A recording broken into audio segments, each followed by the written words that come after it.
The blizzard of 1883 didn't just bury the Wyoming Territory. It buried deadly secrets. When a hardened mountain man pulled a half-frozen bride from the wreckage of a snowbound carriage, he thought he was merely saving a life. He didn't know he was dragging a ruthless war straight to his doorstep. According to the territorial archives of Laramie County, the winter of 1883 was one of the most unforgiving in recorded history. Locals called it the White Death, a sudden, plunging freeze that caught hundreds of travelers unaware. Deep in the jagged teeth of the Wind River Range, far beyond the reach of the law or civilized society, lived a man who had intentionally turned his back on both. His name was Josiah Mercer. Josiah was a man carved from the very granite of the mountains he inhabited. Broad-shouldered, weather-beaten, and possessing a gaze as sharp and cold as the ice on a high-altitude lake, he lived entirely off the grid. He survived by running trap lines and hunting elk, coming down to the trading post in Cutbank only twice a year.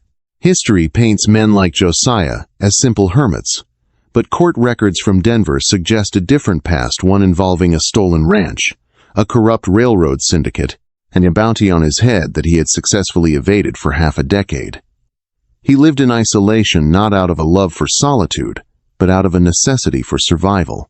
On the afternoon of November 14th, the sky above Dead Man's Pass turned a bruised, sickly purple. Josiah recognized the signs immediately. The wind stopped howling, and instead began to hum a low, terrifying vibration that preceded a massive atmospheric collapse. He was 6 miles from his cabin, snowshoes strapped to his boots, hauling a freshly dressed deer carcass on a makeshift sled. Then, the storm broke. It didn't snow. The sky simply dropped. Visibility was reduced to less than 10 feet within minutes. The temperature plummeted so fast that Josiah could hear the sap freezing and cracking inside the trunks of the lodgepole pines around him. He knew he had to abandon the sled and push for home, or he would be a frozen monument by morning. He had made it perhaps 2 miles, navigating by the slope of the terrain and the bark of the trees, when he heard it. It wasn't a wolf, and it wasn't the wind. It was the distinct, metallic snap of a carriage axle braking, followed by the muffled, terrified shriek of horses. Josiah hesitated. In a storm like this, stepping off his path meant almost certain death, but the unwritten code of the frontier tugged at his conscience. Pulling his heavy buffalo hide collar up around his ears, he veered east, marching through waist-deep drifts toward the sound. What he found at the bottom of a steep ravine was a scene of utter devastation. A private luxury carriage, painted in a dark, aristocratic blue completely unsuited for the mountain trails, lay overturned. The horses had already broken their traces and fled in panic. The driver was nowhere to be seen, likely thrown into the ravine and buried by the heavy snowfall. Josiah wrenched the splintered carriage door open. Inside, partially buried under shattered wood and velvet cushions, lay a woman. She was entirely out of place in the brutal Wyoming wilderness. She wore a heavy, dark green traveling dress of fine silk, tailored in a high society fashion that belonged in a Boston parlor, not a frozen ravine. Her skin was as pale as the snow swirling around them, her lips tinged with a dangerous shade of blue. She was unconscious, her breathing shallow and erratic. Clutched desperately in her trembling, frostbitten hands was a thick, oilskin satchel. Josiah checked her pulse. It was faint, like the flutter of a dying bird's wing. Hypothermia was already shutting her body down. He knew that if he left her to fetch help, she would be dead in 20 minutes. If he stayed with her, they would both die in 30. There was only one choice. "God forgive me for what I'm about to put you through," Josiah muttered, his voice instantly swallowed by the roaring gale. He pulled her from the wreckage. She was shockingly light, though the heavy, ice-caked layers of her dress added agonizing dead weight. He quickly unfastened his heavy outer bear fur coat, wrapping it securely around her fragile frame, leaving himself in nothing but his wool layers and leather duster. He hoisted her over his broad shoulder, securing her legs with one arm while grabbing the oilskin satchel she refused to let go of with his other hand. The next 4 miles were a testament to human endurance, documented later in the journals Josiah kept. The snow rose to his thighs. Every step was a battle against the crushing weight of the wind, which battered him like physical blows. Ice froze in his thick beard, sealing his lips shut. The cold began to seep through his boots, turning his toes into useless blocks of wood. His lungs burned with every intake of the razor-sharp air. He didn't know her name. He didn't know why she was crossing Dead Man's Pass in a private carriage during the worst month of the year. All he knew was the rhythm of survival. Left foot, right foot, breathe, push. He carried her through the storm. For 4 grueling hours, Josiah Mercer became a machine fueled purely by adrenaline and sheer stubborn willpower. He ignored the burning cramps in his thighs, the agonizing sting in his exposed face, and the whispering temptation in his mind to just lie down in the snow and sleep for a few minutes. When the jagged, snow-caked roof of his cabin finally materialized through the blinding whiteout, Josiah was running on fumes. He kicked the heavy oak door open, the wind violently pushing them inside. He slammed the door shut, dropping the iron bar across it, instantly cutting off the deafening roar of the storm. They had made it out of the white grave. But as Josiah looked down at the pale, lifeless woman on his floor, he knew the real battle to save her had just begun. Josiah's cabin was a fortress built for isolation, but it held a unique architectural secret. While the main room was rugged and drafty, he had excavated a secondary chamber directly into the hillside behind the massive stone fireplace. This alcove, barely large enough for a bed and a chair, was lined with river stones that absorbed and radiated the intense heat from the hearth. It was essentially an oven, the warmest room for 50 miles in any direction. He carried her past the main living area, kicking aside traps and stacked firewood, and laid her gently on the thick pelt-covered bed in the back room. The temperature here was sweltering compared to the freezing abyss outside, but the woman was shivering violently, her teeth chattering with a frightening ferocity. Josiah knew the brutal mechanics of severe hypothermia. The wet, freezing clothes had to come off immediately, or the moisture would continue to sap her core temperature until her heart simply stopped. With practiced clinical efficiency stripping away any notion of propriety for the sake of survival, he went to work. He cut away the ruined, ice-locked silk of her dress, the frozen petticoats, and the soaked leather of her boots. He worked quickly, keeping his eyes focused purely on the medical necessity of the task. Once she was stripped down to her thin, dry undergarments, he wrapped her tightly in 3 layers of heavy, fire-warmed buffalo robes. He grabbed 6 smooth river stones he kept near the hearth, wrapping them in thick wool cloth, and tucked them into the blankets around her feet, under her arms, and near her core. Finally, he brewed a harsh, bitter tea of willow bark and pine needles, slowly dripping the steaming liquid between her blue lips until she reflexively swallowed. For 3 days, the storm raged outside, burying the cabin up to the roofline. For 3 days, Josiah did not sleep. He sat beside her in the sweltering heat of the warmest room, tending to the fire, changing the heated stones, and forcing broth and water down her throat. In her delirium, she thrashed and cried out, speaking in fragmented, panicked sentences. She pleaded with phantoms, crying out against a man named Adrian.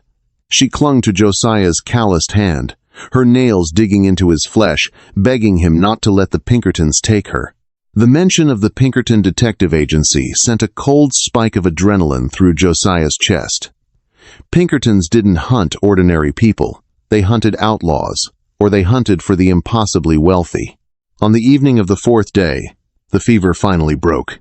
Josiah was sitting by the hearth, whittling a piece of cedar, when he heard a soft, raspy intake of breath from the back room. He stepped into the alcove.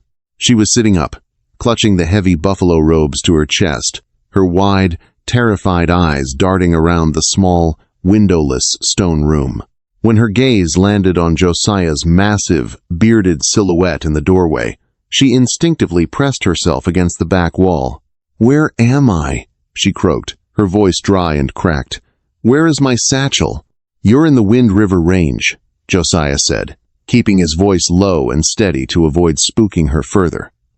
"Your carriage went off the trail in the pass. Your driver is gone. You've been burning up with a fever for 3 days."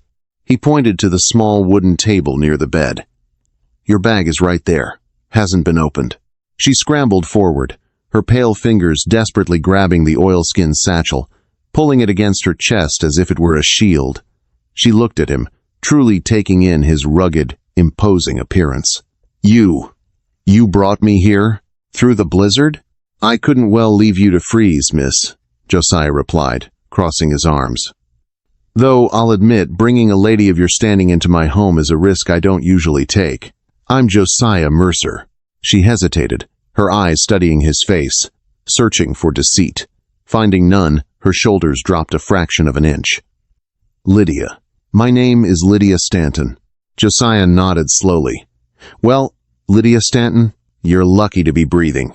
But judging by the way you were screaming in your sleep about Pinkertons and a man named Adrian, I'm guessing the cold wasn't the only thing trying to kill you out there."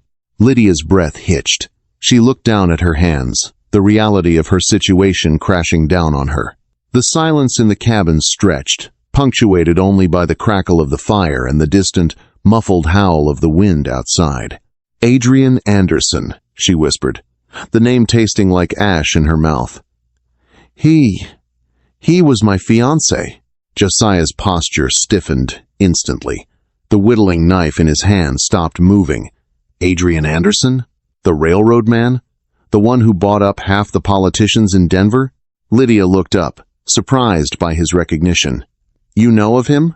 "Every man who's been run off his land in the Wyoming Territory knows of Adrian Anderson," Josiah said, his voice dropping an octave, carrying a dangerous razor-sharp edge. Lydia clutched the satchel tighter. "My father was his lead accountant. 2 weeks ago, my father discovered that Adrian was embezzling from his own investors and framing innocent ranchers for theft to seize their land. When my father threatened to go to the marshals, Adrian had him. He had him killed. Made it look like a robbery." Tears welled in her eyes, but she blinked them away with sudden, fierce defiance. "Adrian thought he could silence my family by forcing me to marry him. He thought I was just a naive girl." She unbuckled the oilskin satchel, reaching inside and pulling out a thick, leather-bound ledger. "I stole his private ledger from his safe," Lydia said, her voice shaking but resolute. "Every bribe, every stolen deed, every murder he paid for, it's all in here. I was trying to reach the federal judge in Cheyenne. Adrian's men, the Pinkertons, they were right behind me. They must have sabotaged the carriage." Josiah stared at the ledger. The flickering firelight cast long, dancing shadows across his scarred face. The universe had a twisted sense of humor. 5 years ago, Adrian Anderson had paid a corrupt sheriff to burn Josiah's family ranch to the ground, killing Josiah's older brother in the process. Josiah had spent half a decade hiding in the snow, plotting a revenge he thought he'd never get. And now, the sky had literally dropped the key to Adrian Anderson's destruction, wrapped in silk, right into his arms. "You carried me through the storm," Lydia said softly, watching the intense storm of emotions play across Josiah's face. "Why?" Josiah stepped into the warmest room, pulling a heavy Winchester rifle from its mount on the wall. He checked the action, the metallic clack echoing loudly in the small space. "Because, Miss Stanton," Josiah said, looking her dead in the eye, "the storm outside is breaking, but the one coming for you is just getting started. And Adrian Anderson's men are going to find out the hard way that they aren't the most dangerous things in these mountains." The morning of the 5th day broke with a blinding, crystalline brilliance. The howling wind that had battered the cabin into submission finally died, leaving behind an absolute, ringing silence. The Wind River Range was entombed in 10 feet of fresh, undisturbed powder. To the untrained eye, it was a pristine winter paradise. To Josiah Mercer, it was a tactical nightmare. "They won't come on horseback," Josiah said, his voice a low rumble in the quiet cabin. He stood by the hearth, meticulously oiling the lever action of his Winchester. "The drifts are too deep. If they survived the freeze, they'll be on snowshoes, which means they'll be quiet, and they'll be desperate." Lydia Stanton sat at the small wooden table, the heavy buffalo robe draped over her shoulders. The color had returned to her cheeks, though a lingering ghost of trauma shadowed her eyes. She watched Josiah work, her hands resting protectively on the leather ledger. "How many do you think there are?" "Adrian Anderson wouldn't send a single man to retrieve a book that could hang him," Josiah muttered, sliding brass cartridges into the rifle's loading gate. "He'd send a squad, and if they are Pinkertons, they'll be led by someone who knows how to read the high country. Someone like Charlie Siringo." Lydia's breath caught. Even in the high society parlors of Boston, the name Charlie Siringo carried a dark weight. The cowboy detective was a relentless, historically documented operative for the Pinkerton National Detective Agency, known for infiltrating outlaw gangs and tracking fugitives across the most unforgiving terrains on Earth. If Siringo was leading the hunt, they were not dealing with ordinary hired guns. They were dealing with an apex predator. "Stay in the back room," Josiah commanded, grabbing a heavy wool coat and a bandolier. "Keep the iron poker from the fireplace in your hand. Do not come out, no matter what you hear. If I don't walk back through that door—" He paused, his hardened eyes softening for a fraction of a second as he looked at her. "There's a trap door under the bed. It leads to a root cellar, and from there, a narrow tunnel that exits behind the snowbank. Run south. Don't look back." Lydia stood up, the heavy robe slipping slightly from her shoulders. She didn't tremble. The pampered city girl who had boarded a carriage in Denver was dead, frozen in the ravine. The woman standing before Josiah was forged in the fire of his warmest room. "Come back through that door, Josiah. I am not dying in this snow, and neither are you." Josiah gave a single curt nod, unbarred the heavy oak door, and slipped out into the blinding white. The cold was still sharp enough to crack stone. Josiah moved with predatory grace, his snowshoes distributing his weight as he navigated the perimeter of his property. He didn't just know this mountain. He was a part of it. He spent the first hour burying 3 massive iron-jawed bear traps in the narrow choke points between the lodgepole pines, the only logical approaches to the cabin. He found a vantage point behind a massive granite outcropping, brushed the snow from a flat ledge, and waited. 2 hours passed. The sun climbed higher, glaring off the snow and threatening snow blindness. Then, a branch snapped. It was a subtle sound, muffled by the powder. But in the absolute silence of the high country, it sounded like a cannon shot. 4 figures emerged from the eastern ridge. They were wrapped in heavy canvas dusters and wool scarves, moving in a staggered tactical formation. Even from 200 yards away, Josiah recognized the man in the rear. He didn't wear a bowler hat like the city agents. He wore a wide-brimmed Stetson pulled low over his eyes. Charlie Siringo. Josiah sighted his Winchester, exhaling a long, slow plume of white breath. He didn't aim for Siringo. He aimed for the man on point. Crack.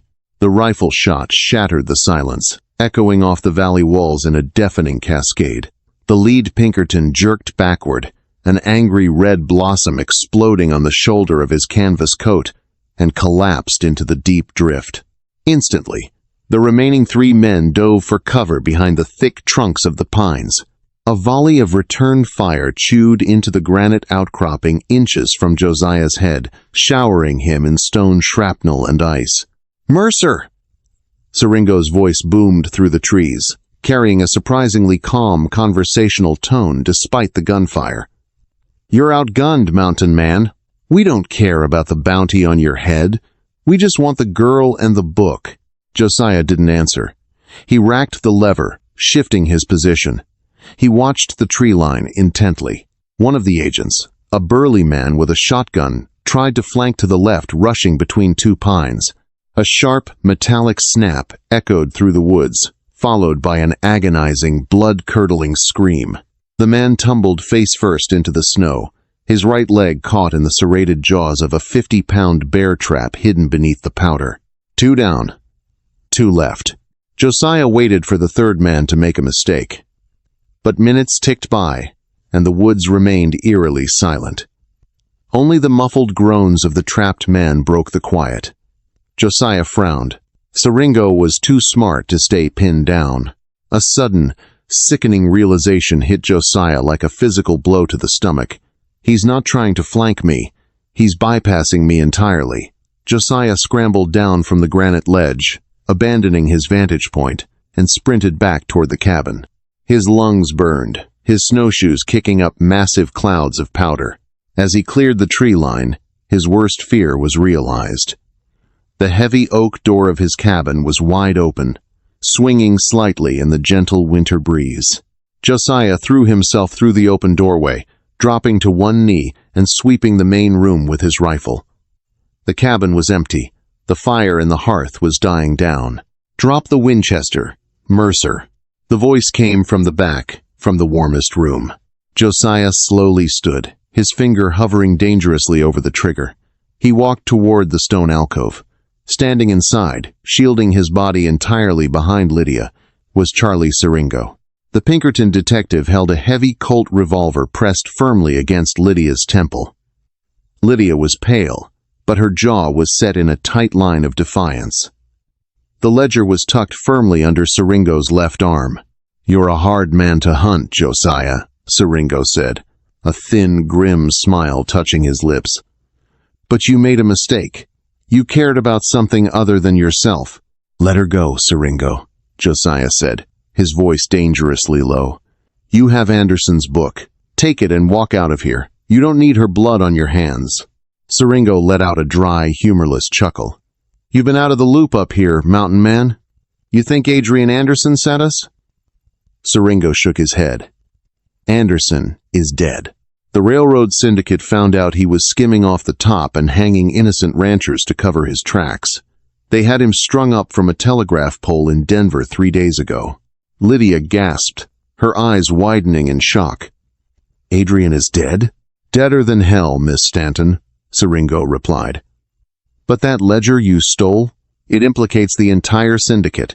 Bribed judges, bought-off senators, illegal land grabs. The men I work for don't want this book destroyed. They want it so they can blackmail the whole damn territory. They sent me to make sure there were no loose ends." Siringo cocked the hammer of the Colt. The metallic click was deafening in the small stone room. "You're a loose end, miss." Josiah saw the muscles in Siringo's arm tense. He had half a second to act, but Siringo was completely covered. But Josiah wasn't the only one who had survived the wilderness. Lydia, remembering the blistering heat of the river stones Josiah had used to save her life, didn't freeze in panic. In a flash of desperate, brilliant violence, she reached back with her free hand, grabbed the heavy, cast-iron fire poker resting against the hearth, and slammed it backward not at Siringo, but into the glowing, red-hot coals of the fire. A cloud of blinding, searing ash and sparks erupted directly into Siringo's face. The detective screamed, instinctively pulling his head back and firing the Colt blindly into the ceiling. The concussive boom shook dust from the rafters. That was all the opening Josiah needed. He didn't fire the rifle. The risk of hitting Lydia in the confined space was too high. Instead, Josiah lunged forward, closing the distance in a single, massive stride. He drove the heavy brass buttstock of the Winchester directly into Siringo's chest, shattering ribs and launching the detective backward. Siringo hit the stone wall of the alcove with a sickening crunch, sliding to the floor, unconscious before he even landed. The ledger dropped from his grip. Lydia stumbled forward, gasping for air, her hands shaking violently. Josiah dropped the rifle and caught her, wrapping his arms around her as she finally let out a choked sob. "It's over," Josiah whispered, his massive hand gently cradling the back of her head. "It's over. He's done." They bound Siringo with heavy hemp rope, tossing him and his surviving wounded deputies out in the snow to freeze or find their own way off the mountain. Josiah packed up his cabin. He knew he could never return to his life of isolation. The world had found him, and for the first time in 5 years, he didn't want to hide from it. The journey to Laramie took a grueling week. They navigated the treacherous, ice-slicked passes, sharing the warmth of the buffalo robes at night, their bond solidifying in the crucible of survival. Lydia Stanton, the wealthy Boston socialite, learned to shoot, to track, and to endure. Josiah Mercer, the hardened fugitive, remembered how to trust, how to laugh, and how to love. When they finally rode into Laramie, they didn't go to the local sheriff. They went straight to the federal courthouse, walking directly into the chambers of United States District Judge Moses Hallett. Lydia slammed the leather ledger onto the judge's mahogany desk. The subsequent federal investigation tore through the territorial government like a wildfire. Warrants were issued, corrupt politicians were unseated, and the syndicate was utterly dismantled. As part of her testimony, Lydia secured a full, unconditional pardon for Josiah Mercer, clearing his name of the false charges Adrian Anderson had manufactured half a decade prior. 6 months later, the snow melted off the Wind River Range, revealing a landscape reborn in vibrant greens and wildflowers. Josiah stood on the porch of a newly built ranch house in the valley below his old mountain pass. He wasn't hiding anymore.